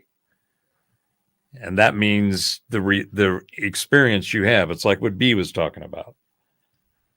And Jim, whatever you have in a personal experience is all you can count on. Everything else is at a minimum speculation, and a good chunk of it is just total bullshit. Mm-hmm. And that's where you really have to make sure that you're using your discernment, discrimination, and judgment of what it is that you're dealing with. The content that you're consuming needs to be filtered at a minimum through those filters that you need to spend time on. You got to keep them clean. You got to keep them calibrated. You know, you have to make sure you're paying attention. Because if you're not, then you're going to get overrun by stuff that you don't want to be overrun by. And as I usually say, be careful of what you consume before it consumes you. Mm. As I say, Robert, and I've been saying this for a long time, in ufology today, we hear so many stories, and that's what they are, stories. I mean, we've got authors, we've got writers. I mean, we've got people writing about stuff. They're claiming it's true. I call it, they're cashing in on a cult, like sci-fi cult. It's either Stargate or it's Star Wars or it's Star Trek. And, you know, I mean, they don't call it the Federation of, they don't call it Federation and GF, Galactic Federation. Yeah, and you've got the Galactic Federation. They're only copying Star Trek. I mean, it's just in a different. I mean, hey, but people don't realize it's an industry, and there's a lot of BS out there. A lot of BS. Now, I'm not saying it's all crap, right? But you really got to be concerned of what you're going to take on board, because they can talk about Stargates as much as they want. They can talk about, you know, secret, Space Force, they're going to such and such planet Centauri or something like that. I mean, I don't know, but I don't take it on board as fact. Everything you read in ufology is basically speculation without fact, without proof to put it in front. Now, you can build up a case, of course, of say, 20, 30 people saw the same thing. Yeah, okay, I'll take that on board, saying, okay, not everybody's having hallucinations, so I can take that as truth. But when somebody says, I got whistleblowers here, and I go, well, I mean, how many whistleblowers does a person have? And if there are so many whistleblowers, well, you've got a bloody security problem in your country. I mean, the government should be pretty worried about the security leaks, quote, right? And I mean, at the end of the day, I mean, look, you can't even find out what's supposed to be really going on in Area 51. Half the stuff in Area 51 now is in Pine Gap in Australia. Why? Because Area 51 has got the attention of the world. Yeah, Area 51 is like on everybody's radar, but Pine Gap and not in Alice Springs, that's in the middle of nowhere. Yeah, and who's running Pine Gap? Not Australian government. It's classed as US. It's classed as US territory. Do you know our own Prime Minister is not even allowed on that site? Not even allowed. when they announced a couple of years ago that Tucker Carlson, it was 2019, and a government spokesman said that there are craft not made of this earth overflying our military installations. So I sent out an email to a person I know who worked for the NSA, and I got a response back within from the time I hit send until my hand was back on my keyboard, I had a response. She said, and she was in Pine Gap. It says, I can't tell you what I know, especially not on this platform, but they're here. And I've been trying to be in the same hemisphere as she is now for about 10 years. And I mean, if I'm in Hawaii, she's in Germany. If I'm in London, she's in Australia. I mean, it doesn't make any sense. I mean, there's an effort to keep me from sitting her down and say, okay, there's no one around. Spill your guts. Your reputation precedes you, Goodall. You know it. They're tracking your ass. They know where you're going. No, I don't know who you're talking to. They're not going to let you get away with it. Let me peel my suit off. Yeah, I don't know if you allow mild profanity here, but John, I can smell the skunk works all over you, Jim. I can smell the skunk works all over you, buddy. Yeah, this is in June of '96. John Lear, the famous John Lear, and I are at the fence line at Tonopah Test Range. It's at night. It's 11 o'clock at night. We have our lawn chairs. We've taped up our pant legs with duct tape to keep the scorpions from crawling up your legs. We both have Generation 1 night vision goggles. And there are 3 armored personnel carriers heading. We're in public lands, and the south side of the fence is restricted area. And we see 3 armored personnel carriers coming on with their lights off. So I stand up and yell real loud, "Hey, we're good guys. We're taxpayers." And all of a sudden, boom, we had floodlights on us. I had 3 little red dots on my chest. Lear had 3 little red dots in his chest. And about the same time, there's a vehicle coming down the public land side, stops behind Lear's pickup truck. And on his bumper, it has Area 51 visitors pass. So that helped. And this gentleman comes around John's pickup. He has his hand on his Beretta. He's in Desert Utilities. He says, "I'm Captain so-and-so with ASI," stood for Advanced Security, Inc. He says, "You're in a restricted area and I'm ordering you to leave." I said, "Sir, I don't know who you are, but this is public lands and I don't need your permission to be here." I said, "You're in a restricted area." And I pulled out my government issued aeronautical map. I opened it up. I said, "According to this map, the longitude and latitude of the restricted area to the second is such. And if you look at the base of that fence post down there where my buddy's standing, is a USGS medallion that gives the longitude and latitude to the second." I said, "I can be here for 15 consecutive days without asking anybody's permission. I want to see some ID." I said, "Well, who are you?" "Well, I'm Captain so-and-so with ASI." I said, "You're a rent-a-cop. You don't have jurisdiction on this side of the fence." And he doesn't. And you could just see his jaws tighten up. I said, "I've been deputized by the state of Nevada to uphold the laws of the United States government, Lincoln, Esmeralda, and Nye County." I said, "Well, good for you. So I want to see some ID." I said, "I don't have to show you squat." And he's getting more and more pissed. And he says, I said, "Well, I'll tell you what. You show me yours, I'll show you mine." So he hands me his ASI badge. I can give it back to him. I said, "Sir, that's not a valid form of ID. I need something issued by the state or federal government." And his jaws are getting that much more. I mean, he's almost ready to have lockjaw.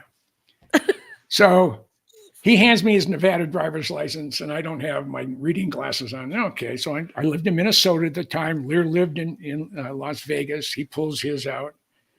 He hands it to a guy on the south side of the fence, and we didn't hit 90 minutes, by the way. We did. We passed. Okay, go ahead. We surpassed it. Oh, yeah. Yeah, and who was on when that passed? Oh, I'm just saying. Yeah. I'm I just told you, saying. Hottie, you won't get Yeah. a choice, Well, girl. I know. You won't Yeah. get a choice, Yeah. girl. So- That's I all. know. Here, So- you finish the story, and then we'll. So yeah, we'll- this guy comes from the south side of the fence. The ASI guys gives him both our driver's license. He goes to the supervisor. Now it's about 11:30 at night. The supervisor turns the light on, and I hear, "Oh shit! It's Goodall in there. The lights went off. The red dots went away, and they dispersed." Oh, So yeah, ooh, look at Yeah. you! yeah. I'm Wow. I'm too well known in that part of the world. That's At Dr. Greer's Disclosure Con in June, the Dennis Hecker is a U-2 pilot. Eric- He's Oh, he's retired. He lives in Alaska part-time, Florida the rest of the time. Mm. And when I introduced myself, I am Jim Goodall. Says, "I know who you are." I said, "Okay." So maybe because I know Bob Lazar, so maybe that helps. there you go. So that's my story. I'm sticking to it. Awesome. I'm just impressed you went to reach for your map and they didn't do anything then. Oh, we were Like you were well able to lit. pull something out. Okay, good. We were well lit. I mean, we have Good. 3 Well, if floodlights. somebody had an itchy finger, and Oh, yeah. But there's too much paperwork. yeah. I know. Yeah. Have Jim will travel. That's for sure. Have Jim will travel. Yeah, that's Gosh, me. I know what you're saying. These guys. So I was telling my pals here, and they're not guests. You're my friends. I'm telling my friends. I'm like 90 minutes, guys, because Oh, we've we been got on that talk close. We got 3 it close. hours. Oh yeah. I love it, You're and kidding. that's the thing. You're kidding. It'll never happen. Never Well, happen. It's Well, it there's hasn't never a because we're lull. over it now. Yeah, that's right. Yeah. And she's There's still no yapping. That's Yeah. what happened. Yeah. But, Oh no, oh, no, you know, yeah. I'm Well, super well. grateful. Hey, I'm. Oh, I got a ahead, Jim. question. I don't know if you can answer it or if you want to answer it. I travel a lot, and I'm in LA. I go up the coast. I'm all over the place. Would you be willing to meet for lunch or a cup of coffee? Absolutely. I absolutely. I mean, it's so such. great. I don't know if I want to make that old fart up there in the corner. And but- he calls me a dirty old man. I don't Yeah. know. No, I just I You're a I playwright, like meeting people in person that I feel comfortable with. I would absolutely be honored. That would be lovely. Oh, Yes, okay, yes. okay. That's if you see my rant from earlier online too, that's my bit on here. I've met so many people in these communities in the flesh, and they're not exuding the same thing they're exuding online. So it's like, who is authentic? And yeah. a lot of them are, though. I mean, a lot of some amazing players, but to be able to meet you in person would be divine. And then you will Oh, see, that would- all that right, would yes, please she's me. authentic. So it'll probably be sometime this month. Awesome, perfect. Yeah. And Lakeside Laura, yeah, maybe we'll have to go live when we do that. Oh, Have yeah, a that'd video be great. coffee chat. Coffee, yeah. I Awesome. would be honored and I would be delighted. Let me know when it happens, because I'll take Mary out to coffee shop, and we'll go live from the coffee shop with you. Oh, that'd be Hey. fun. Yeah. We'll have Right, coffee so- talk. We'll Yeah. talk. Yeah. Yeah. You just can put a say- bunch of- you put can a say bunch of hello sh- to Mary. Put a and- bunch of sheep dip in my mouth and that's New Zealand. Oh, Or kangaroo right, shit. Yeah. okay. No, no. Yeah, okay, My mate. first Yeah, husband, okay. my Don't first worry, husband our dipped. drop bears will get you, mate. We've got drop bears here in Australia. Yeah, You know? okay. So koalas, we call them drop bears. They're deadly, mate. They really are. Yeah. I have to say, my ex-hubby, my first hubby, was a dip man, and I did the cut on accident once. I did a big gulp. So Oh. he dips. Yep. That's why he's my ex. I'm just kidding. Oh, that's rough. Oh, I can't even Oh. think about it. I have a Okay, lot of, I I don't have know a why I lot did of that. those. So Yeah. See, I can't let it go. I know what you're talking about. You feel the energy and you're like, we can't end it now. But you know what? We got to keep their tongues wagging for more. when So, I met, I met Robert on Mr. B's program. When I mhm. met Robert, I knew I was going to like him. I could feel the energy, through through the idiot box or computer of mine. And it was the same energy, but about, to the 10th power higher when I met him. And it was fun. I mean, I can imagine. Yeah. That'd be fun. yeah, no, it Shoot, would well, be. I'll road trip again too, and I'll visit y'all. New Mexico and Arizona. I get told a lot I look better on camera. Hey, not forget, So you right? can- Hey, you not can for, tell no, me. let's No, not forget. you're a good-looking woman, no matter how you Hey, look. hey, let's not forget Brian Singh here. Brian Singh's a decent dude as well. Very nice. Beautiful. Yeah. Beautiful. Awesome. Well, I'm honored that you all are here. Let's do a little plug round just in case anyone doesn't know who you are, but I have a feeling everybody does. Mr. B, where can everybody find you? Oh, dear, my God. Yes, I've got a Facebook page called Terrance B, Truth Seekers. And I have a YouTube channel, which is called Mr. B and Friends, Truth Seekers. So, hey, But he doesn't have any friends, so. Oh, stop. No, I forgot to make these. I forgot to make these banners, so I will add those links. I will Oh, definitely okay. add all these links. I don't have mods or anything yet, everybody. anyway, So. I've thoroughly enjoyed it, mate. Thank you for having me on there. Yeah. Thank you, Terrance. Thanks for the nudge for the reach out so long ago when you just kind of tucked me under your wing a little bit.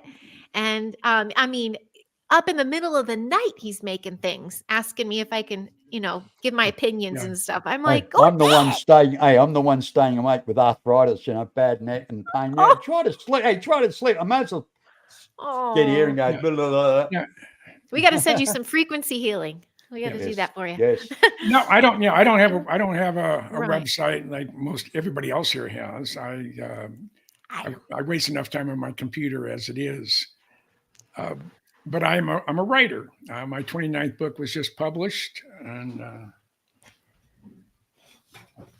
By the way, Robert, while he's looking, he complains about you not calling him back. I'll text him, and the bugger doesn't text me back. Well, Oh. see, yeah. I What know. do you mean? What do you mean? know what by I mean? that? You read what you Because he's sow, too eh? busy. It's because he's too busy yeah, signing I books know. and shipping them out. Oh, Yeah. okay. He's Nautilus to And Columbia. it's thick.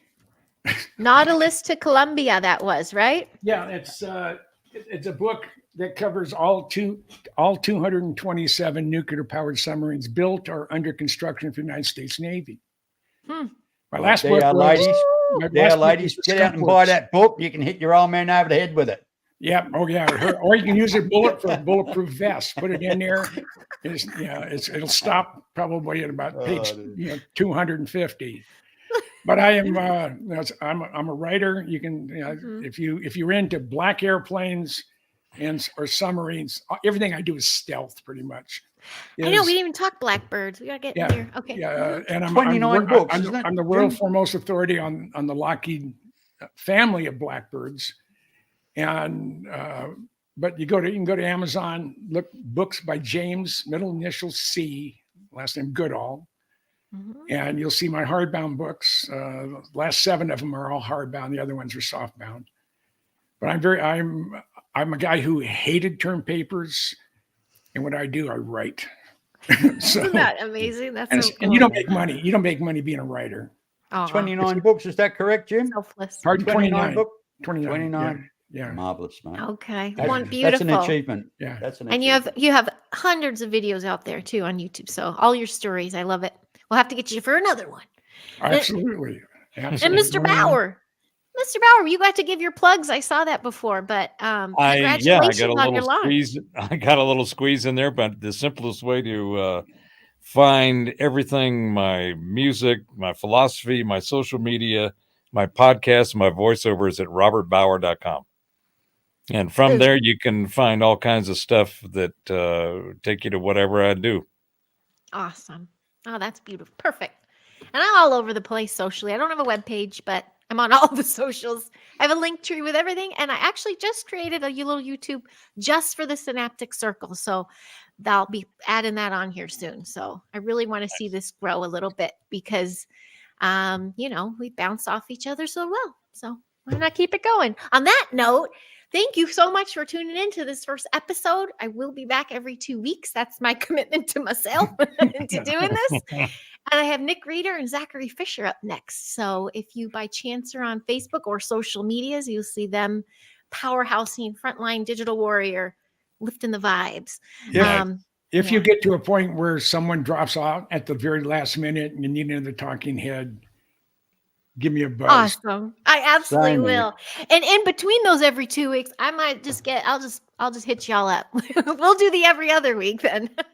And I'm Yeah, going to we give did. you your time slot back, Terrence. Terrence B actually, he gave this slot because he's in Oz and this is when his show is airing. And that's when we could all get together. So another selfless act for Mr. B. So thank you so very much. I'm going to get back to you. I might switch to Friday. I'm still with Mhm. family. I'm still with them. That's all that matters, you know. The four of us right here, I would be proud to be seen with any of you. I don't care where or what or whatever. And that goes for a good majority of the people in this community.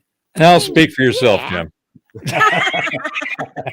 I I was just reminded I'm going to be on Midwest Night Watchers tomorrow night on their regular show. So there's another place where I'm going to go flap my yap. So come on by. I get to go on there next month. They're great. Gerald and Jane are I great. love them. Yes. I cheered in New Year's with them and you, Mr. B. I was trying to jump around. Yeah. See Well, everybody. I'm hoping to have Preston Dennett on my show soon, and also his co-host as well. So yeah, that'd be interesting, Dolly, and that'd be interesting once I organise it. They said they will come on, so I'll organise that soon. So Awesome. Anyway, Great. guys, thank you Wonderful. very much, Oddie. All right. Thank you. Thank you to everybody. Thank you. So don't forget to hit like and subscribe. I got to do that. And cheers, everybody. Thank you so very much. Kind gentlemen. And I your appreciate you all. program, your program is going to be very successful because the hostess with the mostess. Oh, It's the circle dress, isn't it? It is. It's the red. We got Or the the memo. pink. Yeah, the pink, the fuchsia. Yeah. All Yeah. right, beautiful. Cheers. Thank you, Laura. Thank everybody in the chat. That was beautiful. Thank you very much for sharing your frequency with us. So, cheers, everybody. I'll see you in a sec, fellas. Toodles. Thank you.